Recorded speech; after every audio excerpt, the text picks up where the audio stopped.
I'm back with something different. I wanted to go back to enjoying games, and competitive games just haven't been hitting the same lately.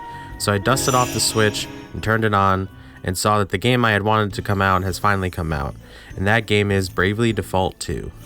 I enjoyed it so much in the first few hours of gameplay, I finally decided to set up my capture card and get some footage of this game to share with you guys. Bravely Default is a turn-based RPG made by Square Enix that will take you back to the days of when the company was still called Squaresoft.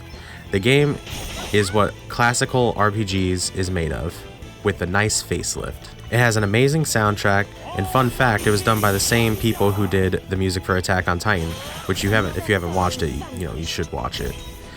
And this game will take what made the RPGs of the 90s so great and gives it a few modern conveniences like an auto heal option in the menu and some auto equip options if you wish to use it. The game has a nice balance of difficulty on normal, which is nice because so many games today feel like normal is just the new easy, and takes a play from old school RPGs and supports the grind. A good way to tell if you are ready for a boss in the area you're in is when the enemies in the area start running away from you rather than towards you, which is kind of an interesting thing I've noticed while playing the game. You can also run into what I call mini bosses while you roam the lands, and you will notice them by the fact that they stand perfectly still and sometimes glow red, indicating that they are no joke. I recommend checking them out, but saving beforehand so that you don't get clapped and get stuck, way back where you started. But it's a good thing to check them out though, so you have a goal in mind and know what their strengths and weaknesses are for the future. One aspect that I like in this game that other RPGs have added recently is the party chat aspect as you go along your journey.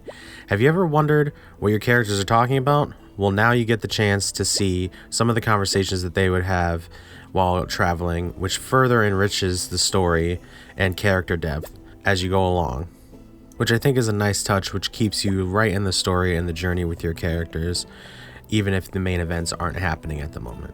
This game has the same setup as other Final Fantasy games, which with each entry there's a different story and different characters, but the same general themes. You take control of the character named Seth, a shipwrecked survivor who runs into other cast of characters while on their journeys hunting down their own objectives.